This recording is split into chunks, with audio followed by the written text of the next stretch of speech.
Baik, ada fakta yang lain. Saya juga menyampaikan bahwa di halaman bit.ly Kacau Situng itu berkembang terus. Terakhir sudah ditemukan sekitar 9.000 kecurangan. Itu ditemukan oleh robot, bukan laporan masyarakat. Jadi robot program yang dibuat oleh teman-teman IT itu sudah menemukan sekitar 7.900 lebih.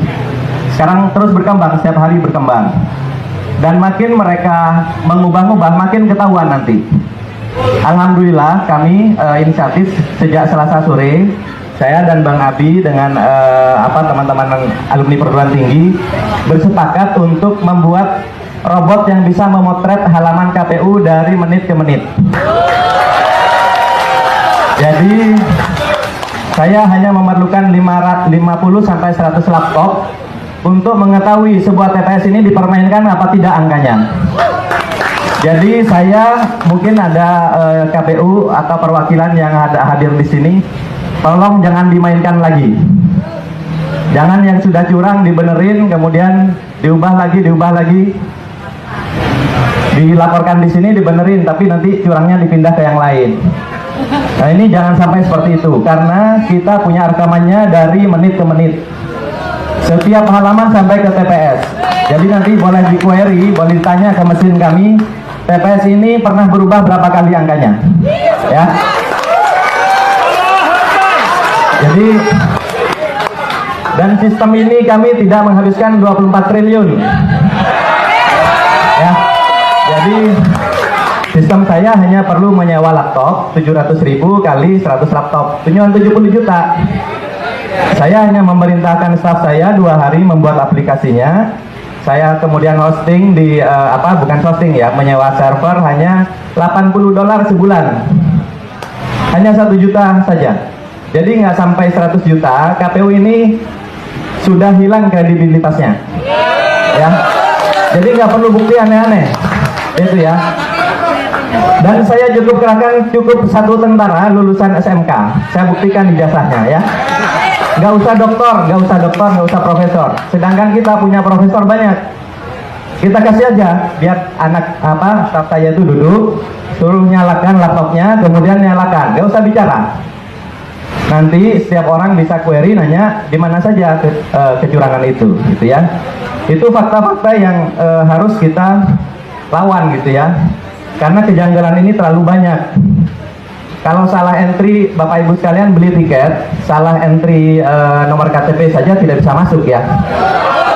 Nama Bapak ditukar, ditaruh di nomor KTP, nomor KTP-nya di nama Bapak atau nama Ibu ya. Kira-kira bisa pesan tiket atau tidak? Baik. Kalau Bapak Ibu transfer uang dari handphone Bapak Ibu sekalian, berapa kali memasukkan PIN? Minimal 2 kali, gitu ya.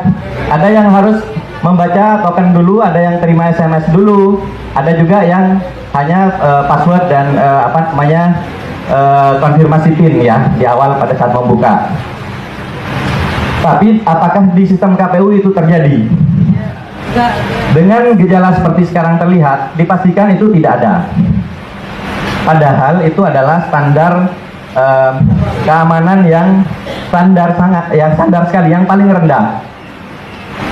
Sedangkan kita bisa melihat komposisi server dan sebagainya yang ada di KPU itu sekarang, itu bagaimana akses door-nya, kemudian ada log orang yang keluar masuk di situ, username password yang didaftarkan itu apakah passwordnya dikirim lewat handphone atau dikirim lewat printout atau apa, gitu ya. Apakah ketika terima password harus langsung diubah setelah login pertama kali? Nah itu kan harus diperiksa semua. Oleh karena itu kami mengusulkan dengan kejadian yang sangat janggal ini, selain IT audit KPU secara teknologi, tapi kita juga perlu mengaudit orang-orangnya. Ya. Jadi dalam IT audit itu selain servernya, programnya, itu juga orangnya. Apakah betul sidik jari mereka didaftarkan misalnya untuk masuk ke ruang server? Dan server itu, mohon maaf, apakah betul ada di situ? Kemudian untuk masuk harus pakai VPN. Saya kok tidak yakin. Itu ya. Kemudian sekarang dari KPUD itu yang menginput data, saluran VPN-nya seperti apa. Kok rasanya nggak pakai VPN, sehingga semua jenis laptop, semua jenis komputer, bahkan mungkin handphone itu bisa mengakses situng KPU. Itu tidak boleh. Pertama, rawan untuk down ya. Yang kedua, rawan dimasuki oleh intruder. Yang ketiga, ya sudah, saya yang paling curiga, yang ketiga adalah social engineering. Jadi password-password itu memang sembarangan dikasih atau dikasih ke orang-orang tertentu yang mengamati angka-angka yang gampang dimanipulasi. Misalnya 11, jadi 111. Dia nggak nginput misalnya 211, dia bikin 111. Karena nanti bisa bilang keyboardnya rusak Pak gitu. Itu ya, jadi lebih memilih nambah di depan daripada nambah 0 di belakang. Lebih banyak yang seperti itu kasusnya. Kemudian punya kita berapa, ada silang 111, silang 11 dimasukkan 111. Nanti bilang Pak maaf Pak ngantuk. Nah yang seperti ini boleh jadi